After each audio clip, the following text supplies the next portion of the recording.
Bienvenue dans ce nouveau billet de la Bourse en stress, en date donc du 14 avril 2023. La formation a eu lieu 4 jours fantastiques avec une équipe, donc on était une vingtaine, une équipe donc fort sympathique et franchement que du bonheur de transmettre et puis d'apprendre aussi, puisque en faisant on apprend aussi. Alors, bonne nouvelle, nous envisageons de refaire donc cette formation option niveau 1, on va l'appeler comme ça maintenant, niveau 1, et également de proposer le niveau 2 pour ceux qui ont fait le niveau 1. Et on envisage de faire ça au mois d'octobre, donc 2023. On vous tient au courant. Alors, où est-ce que nous en sommes donc le 14 avril 2023? Alors déjà, premièrement, le pétrole, on est en train de tester la résistance dynamique. Donc, c'est-à-dire, c'est une moyenne mobile, hein, la résistance dynamique. Et entre autres, celle-ci, c'est la moyenne mobile 200 jours. Donc, on a eu un reflux et on revient tester. Bon. Deuxièmement, le dollar index, le DXY, donc on teste le support à 101 dollars. Donc, il avait monté, il a baissé. On teste le support à 101 dollars. On est en train de tester avec les taux, donc sur 10 ans, on est à 3,52 et on vient de tester la résistance dynamique, qui est là aussi la moyenne mobile 200 jours. Vous voyez comme quoi c'est relativement amusant. Et puis, le SP500, on est en train de tester une résistance qui est relativement importante, hein, à 41,37. Enfin, 4137, voilà, 0,63 pour ceux qui veulent de la précision. Et puis l'euro par rapport au dollar, on est en train de tester le haut du canal baissier. Donc c'est pour ça que l'euro est remonté. Alors, on pourrait dire ça y est, l'euro est reparti, c'est une monnaie qui est reconnue, enfin, etc., etc. Donc on revient faire les tests arrondis à un 10, mais qui est le haut du canal baissier. Et puis le VIX, on est sous les valeurs 20, comme on voit pendant la formation, valeurs importantes, et on teste les zones de support à 18,40, qui a été testé quand même plusieurs fois. KRE, qui est un ETF basé sur les banques régionales. Et les banques régionales américaines sont importantes pour l'économie américaine. XLF, donc est l'ETF des grandes banques, ok, aux États-Unis, JP Morgan, etc., etc. Et bon, qui est un reflet puisque effectivement c'est la grosse finance, ok, mais l'économie est alimentée quand même par les banques régionales. Et là, c'est relativement intéressant parce que on voit que les banques, donc ici c'est XLF, ok, les grosses banques, donc les institutions. Donc là, on est quand même dans un canal, vous voyez, qui végète, un canal horizontal. Alors que KRE, alors lui, on est parti vraiment, franchement, vers le sud. Et là, je dirais comme quoi il faut avoir une petite attention. Voilà, il faut se méfier. Alors dans les news, voilà, comme on peut voir, etc. Donc Warren Buffett a mis juste une petite information comme ça. Alors est-ce qu'il faut en tenir rigueur? En tous les cas, il faut, voilà, il a dit comme quoi on a eu des faillites et ce sont peut-être pas les dernières. Également, donc vous avez Harry Dent, donc qui est un économiste et tout, et qui a averti que on pouvait avoir une zone de panique, une crise sur les marchés financiers, bon, bien sûr américains, hein, ok, puisqu'on traite que le marché américain, donc d'ici mi-juin. Bon, là aussi, je n'ai pas la boule de cristal, je vous donne de l'information et on va voir comme quoi on a également parfois le contraire. Le CPI, le Consumer Price Index, donc là aussi, c'est la magie, hein, c'est la magie du fait de pouvoir tripatouiller les chiffres, parce qu'il faut en être conscient.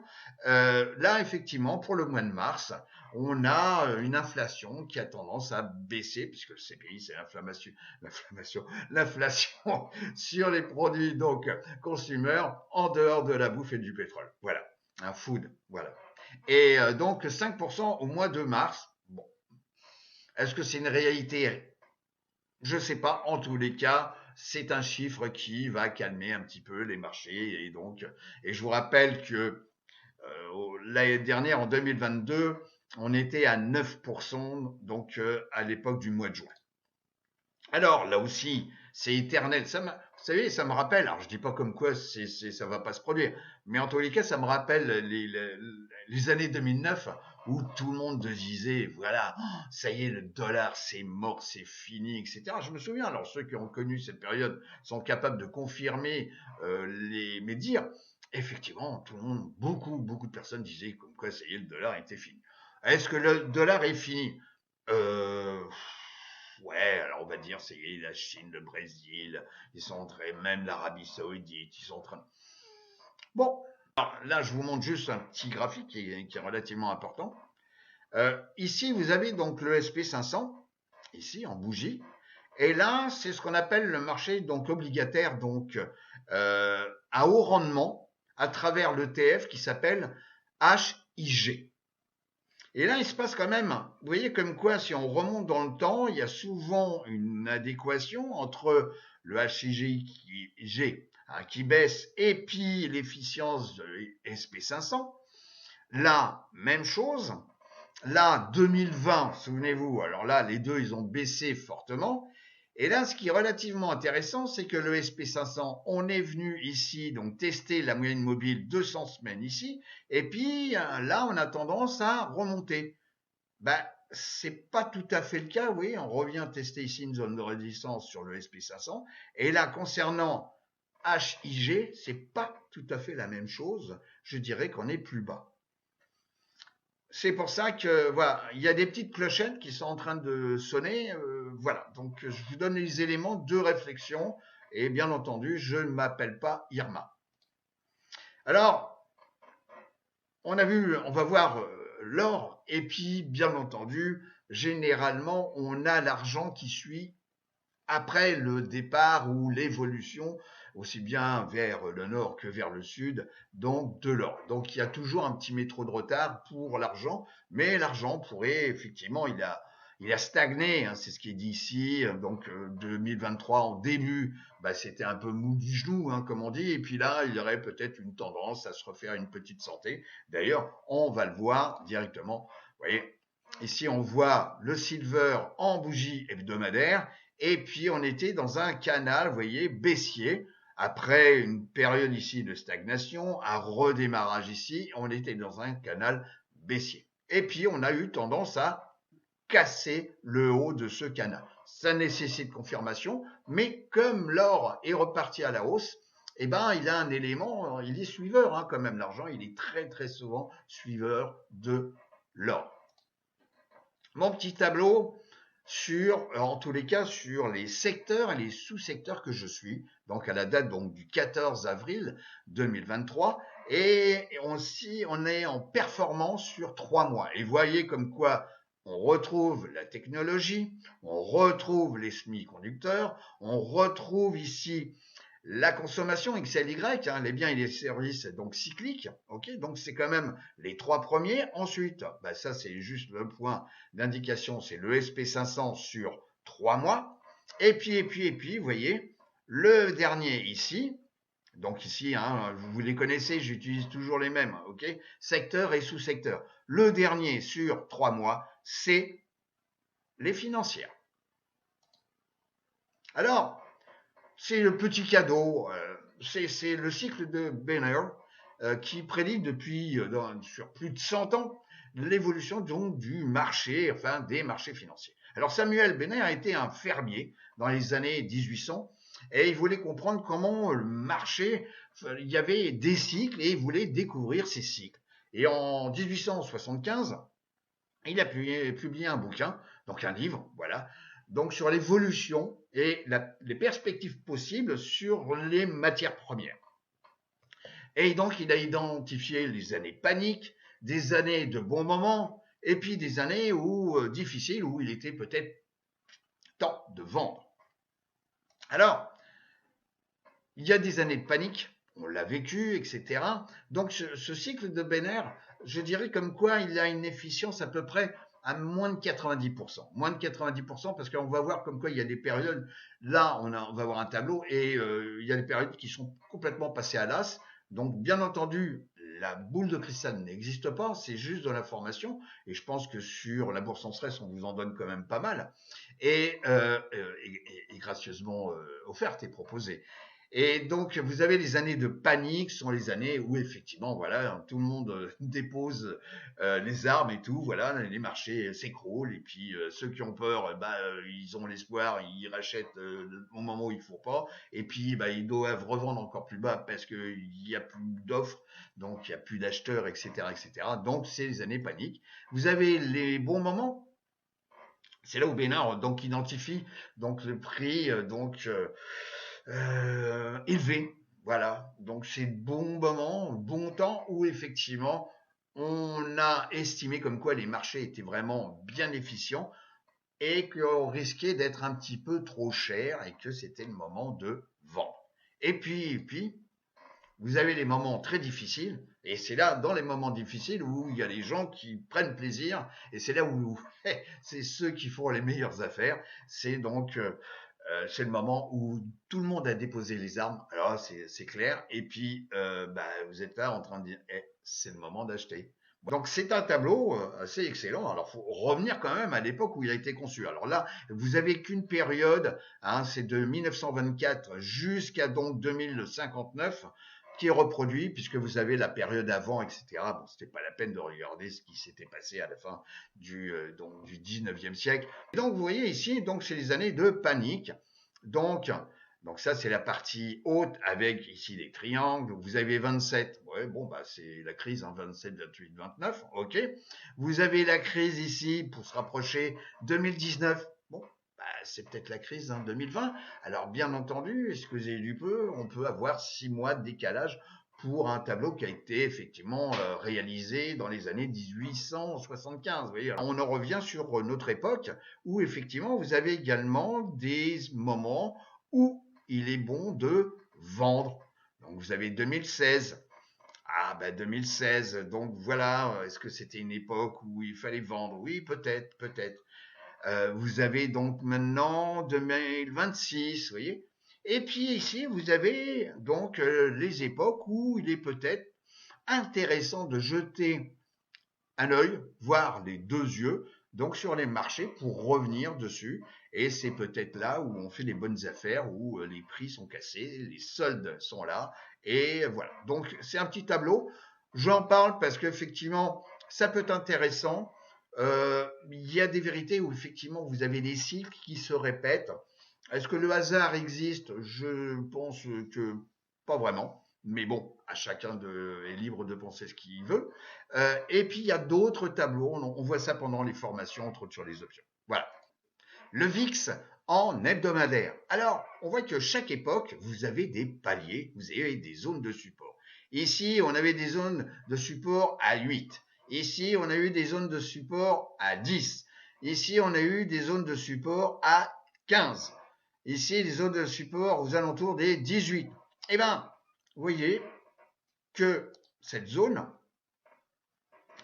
on l'a cassée, donc dans la semaine du 10 avril. Bon. Est-ce que le monde est beau? Est-ce qu'il ne risque rien, etc. Et que la volatilité au niveau des equities, donc là, dans le VIX, ça va perdurer et puis on va venir tester, voilà, en toute quiétude, le niveau des 15 dans les jours ou les semaines qui viennent. Je vous rappelle, hein, on est en bougie hebdomadaire. Alors, je dirais comme quoi il y a quelque chose d'intéressant à étudier, c'est la volatilité donc sur du court terme, donc 3 mois ici, à travers VIX 3M, et la volatilité un petit peu plus moyen terme, le VIX 6 mois. Pourquoi? Parce que la peur court terme est toujours moins importante que la peur moyen terme. On a toujours peur de se projeter dans 6 mois. Mais aujourd'hui, est-ce que nous avons peur? Non. Voilà. Donc généralement, quand on fait la division de l'un par l'autre, on voit bien comme quoi la volatilité moyen terme est toujours plus élevée que la volatilité court terme. Sauf quand vous avez des éléments, alors prévus ou imprévus, ça, on va pas rentrer dans le débat, mais des moments, je dirais, plus difficiles. Et là, on a vécu un moment difficile où le très court terme a pris le pas, puisque c'est une division sur le moyen terme. Et puis là, subitement, vous voyez, Hein, c'est la crise financière des banques, je vous rappelle. Donc c'est courant mars. Et là, tout compte fait, il n'y a plus de crise, tout va bien. On va réinjecter un peu de fric. Voilà, bon, tout va bien. Là, c'est un peu la cocotte minute. Vous voyez, on a fermé le couvercle, le truc. Bon. Allez, ça devrait bien se passer. Et là, on revient sur des niveaux quand même qui ont été testés quand même un paquet de fois. Et à chaque fois qu'on vient tester ces niveaux-là, on peut avoir, là aussi ce n'est pas la boule de cristal, on peut avoir un niveau où, voilà, on repart vers une zone, non pas forcément de panique, mais une zone d'inquiétude. Les 4 indices. Alors, les 4 indices, d'abord, ici, je suis sur 6 mois. Les 4 indices, 1, sont tous positifs. Le premier, ici, c'est le Nasdaq 100. Donc, vous voyez, à un moment donné, il a végété, puis là, il s'est bien repris. Donc, ce sont les technologiques, c'est le Nasdaq 100 qui reperforme l'ensemble donc des indices. Donc, ça peut être un bon indicateur.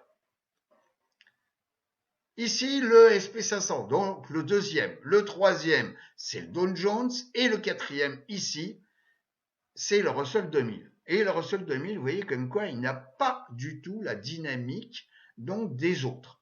Donc ça, bien entendu, c'est des grosses boîtes, c'est de la technologie. Et là, c'est quand même 2000 sociétés, puisque c'est le Russell 2000, qui reflètent l'économie américaine. Est-ce que l'économie américaine va si bien que ça? Je dirais que pour l'instant, voilà, on va attendre. Les secteurs, donc là, ce sont les secteurs entre eux, toujours on est sur 6 mois. Donc sur 6 mois, on voit que le SP500 a fait donc une progression de plus de 15%. Bon. Vous avez ici des secteurs qui superforment le SP500.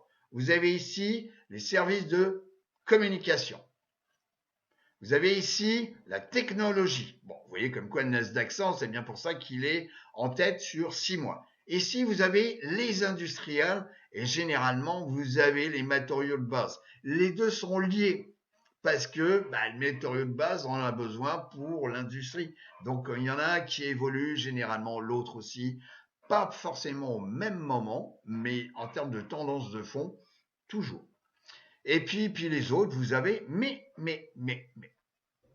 ils sont quand même tous positifs. Alors, est-ce qu'il faut là aussi, par rapport à l'opposé, prendre ça comme une bonne nouvelle par rapport à des informations que j'ai pu vous donner, les banques, les ci, les ça? Ok, là, en tous les cas, c'est vrai que sur le papier, tous les secteurs sont positifs sur 6 mois. Le Nasdaq 100 à travers NDX, le Nasdaq 100, voilà, et que pour l'instant, le rebond qui a eu lieu sur la 200 semaines ici en rouge tient bon. Là, on attaque une nouvelle semaine parce que je finis la vidéo donc le 17 avril et les marchés viennent juste d'ouvrir. Si je me mets ici donc en one day, donc on voit que ce niveau ici est en test. Le niveau des 13,080 est en test. Tant qu'on n'a pas cassé ce niveau-là, il faut être prudent. Mais cependant, la moyenne mobile ici, ce que j'appelle mon fil conducteur, tient bon. Et pour l'instant, la 50D ici est bien toujours au-dessus de la 200D, après avoir ici croisé à la hausse à la mi-mars 2023. Si je regarde le SP500, le SPX, on est bien dans la zone de résistance que je vous ai indiquée en début de vidéo. La moyenne mobile 50 est bien au-dessus de la moyenne mobile 200 jours ici. Et on a cassé, même chose, ici, ce canal baissier après, donc c'est un drapeau, après une longue période de hausse. Je parle de l'or. GLD. Vous voyez comme quoi, la même chose, on est dans la zone. Donc les 1800, les 180, 190 sont des zones importantes pour l'ETF GLD. Je vous rappelle, c'est l'or coté en dollars. Ok, et il y a un rapport 10 par rapport au prix de l'once. Donc là, on est sur l'once d'or. On est dans la zone des 1800 dollars l'once d'or. Donc là, vous voyez, on est là, à l'ouverture, on est à 185,76. Bon, alors, donc le TF, hein, bien entendu. Hein. Ok, donc là, la tendance, si on se met en weekly, vous voyez, on avait ici une ligne de tendance baissière, on est dans un canal de congestion ici. Après la formation d'une tasse, alors là, enfin d'une tasse, la hanse, elle n'est pas jolie, mais ça, c'est bien une tasse, long terme. Alors, est-ce que l'or va être une valeur refuge? Peut-être, peut-être. Et n'oubliez pas, ce qui risque de suivre après, c'est l'argent. Donc, l'argent étant toujours le suiveur de tendance de l'or. Déjà, premièrement, le VIX, on le connaît. Le deuxième ici, c'est un indicateur de volatilité sur le marché obligataire. Et c'est intéressant parce que le VIX, c'est sur les equities, c'est sur donc les stocks, ok, la volatilité, enfin des options sur les equities. Et là, c'est la volatilité sur le marché obligataire. Bon. Et là aussi, donc, je suis en bougie hebdomadaire et il est intéressant de, si je mets ici le SP500, on va mettre voilà, le SPX, voilà, et je le mets sur un New Pan, voilà, New Pan. Bon. Et on voit comme quoi, parfois, on a une volatilité ici, donc sur les equities, qui devient très important quand on a une baisse ici, donc ça veut dire que la volatilité sur les equities est plus importante que la volatilité donc sur le marché obligataire. Par contre, là, il se passe quelque chose, je dirais, d'important, où, ici, 1, le VIX a tendance à baisser, et 2, la volatilité sur les obligations peut être aussi amenée à augmenter. Et on est sur un point qui a déjà servi. Là, là, là. Et sur ces points qui ont déjà été utilisés en termes de support, on voit que préalablement, enfin après, on peut avoir des réactions de marché. Donc je dirais comme quoi on est en train de vivre, non pas, c'est presque une anomalie. Voilà, c'est presque une anomalie. Donc je dirais comme quoi là aussi, malgré, vous voyez, comme quoi on voit les 4 indices, on a vu les secteurs, etc. Et on pourrait dire comme quoi, ça y est, voilà, le ciel est magnifique, le soleil est magnifique, et voilà, tout va bien. Je vous dirais quand même comme quoi il faut faire un petit peu attention. De plus, nous allons finir là. Je vous remets le lien, donc Michael le mettra en dessous de la vidéo, le lien pour vous inscrire ou simplement vous informer sur nos formations sur les options. Je vous souhaite une excellente semaine de trading et je vous dis à très très bientôt. Au revoir les amis.